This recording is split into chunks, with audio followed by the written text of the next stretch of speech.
Assalamualaikum warahmatullahi wabarakatuh.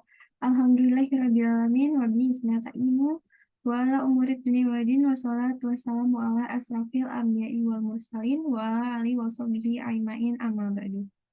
Segala puji kita panjatkan kehadirat Allah Subhanahu wa taala atas kenikmatan yang telah diberikan kepada kita semua. Nikmat sehat, nikmat taufik, hidayah inayah, dan nikmat yang paling besar adalah nikmat iman dan Islam. Salawat serta salam tak lupa kita sanjungkan kepada Nabi besar kita Muhammad SAW. Nah, pada kesempatan kali ini saya akan memperkenalkan diri terlebih dahulu. Perkenalkan, nama saya Adinda Pujokusuma dengan NIM 213111033 dari Prodi Manajemen. Kali ini saya akan menjelaskan sedikit tentang ceramah yang berjudul Keutamaan Sabar dan Sholat. Sabar sendiri berasal dari kata sobaru yasbiru yang artinya menahan. Dan menurut istilah, sabar adalah menahan diri dari kesusahan dan menyikapinya sesuai dengan syariah dan akal. Menjaga lisan dari celaan dan menahan anggota badan dari perbuatan dosa. Sabar adalah pilar kebahagiaan seseorang hamba, karena dengan kesabaran seseorang akan terjaga dari kemaksiatan, konsisten menjalankan ketaatan, dan tabah dalam menghadapi berbagai macam cobaan. Sabar merupakan ajaran yang banyak sekali disinggung dalam Al-Quran maupun hadis, sehingga manusia harus senantiasa diarahkan untuk selalu bersabar dalam kehidupannya. Kesabaran yang sebenarnya adalah kemampuan dalam mengendalikan sikap, sehingga bisa dengan ikhlas dan rela hati menerima kondisi yang sedang dihadapinya, demi mendapatkan balasan baik di akhirat. Allah Subhanahu wa Ta'ala berfirman dalam surah Al-Baqarah ayat 153, yang artinya, "Hai orang-orang yang beriman, jadikanlah sabar dan sholat sebagai penolongmu. Sesungguhnya Allah beserta orang-orang yang sabar." Dalam ayat tersebut, Allah menjelaskan kepada orang-orang yang beriman bahwa Allah akan selalu beserta mereka yang menjadikan sabar dan sholat sebagai penolong. Allah juga menjadikan kedudukan yang tinggi di surga bagi hamba-hambanya bersabar. Seperti firman Allah dalam Quran Surah Al-Furqan ayat 75, yang artinya mereka itulah orang-orang yang dibalas dengan kedudukan tinggi di surga dengan sebab kesabaran mereka.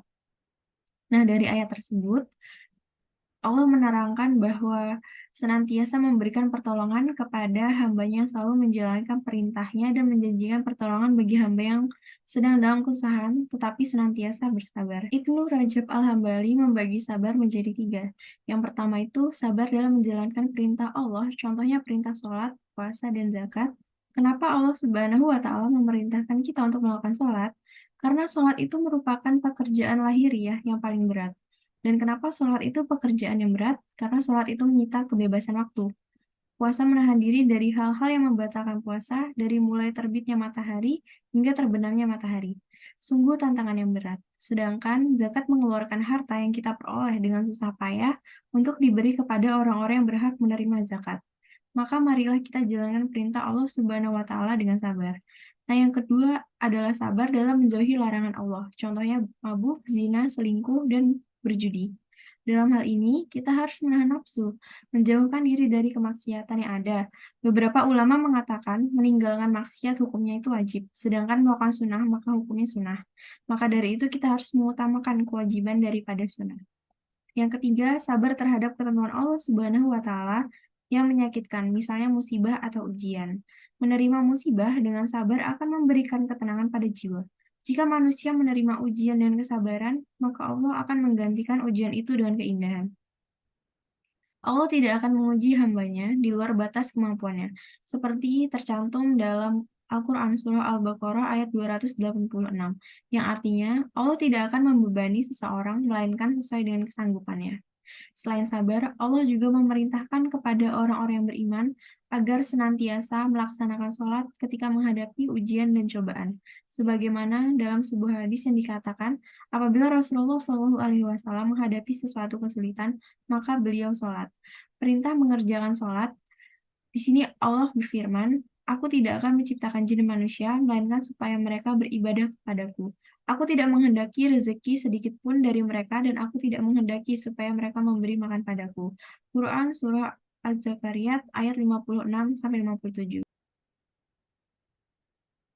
Hai orang-orang yang beriman, peliharalah dirimu dan keluargamu dari api neraka, yang bahkan bakarnya adalah manusia dan batu. Penjaganya malaikat-malaikat yang kasar, yang keras, dan tidak mendurhakai Allah terhadap apa yang diperintahkannya kepada mereka, dan selalu mengerjakan apa yang diperintahkan.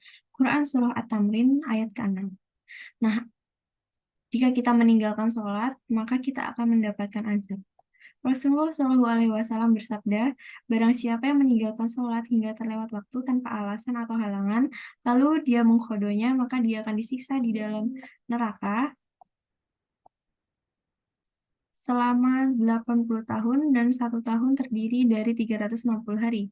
Sedangkan ukuran 1 hari di akhirat adalah 1000 tahun di dunia. Barang siapa melalaikan sholat, Allah Subhanahu wa Ta'ala akan menyiksa dengan 15 siksaan. 6 siksa di dunia, 3 siksa ketika meninggal, dan 3 siksa lagi di alam kubur.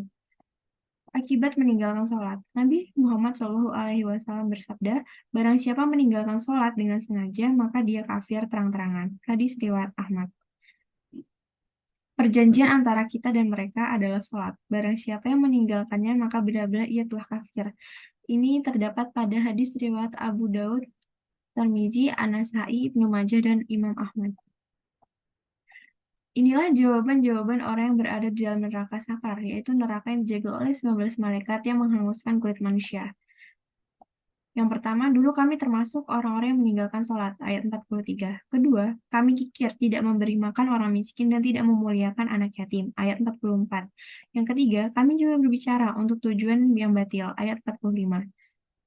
Ketika malaikat Jibril turun dan berjumpa dengan Rasulullah SAW, ia berkata, wahai Muhammad, Allah tidak akan menerima puasa, zakat, haji, sedekah, dan amal soleh seseorang yang meninggalkan sholat. Ia dilaknat di dalam Taurat, Injil, Zabur, dan Al-Quran. Demi Allah, yang telah mengutusmu sebagai nabi pembawa kebenaran, sesungguhnya orang yang meninggalkan sholat setiap hari mendapat 1000 laknat dan murka. Para malaikat melaknat dari langit pertama hingga ketujuh. Dalam riwayat Muslim, apabila salah seorang dari kalian tertidur hingga luput dari mengerjakan satu sholat atau ia lupa, maka hendaklah ia menunaikan sholat tersebut ketika ia ingat.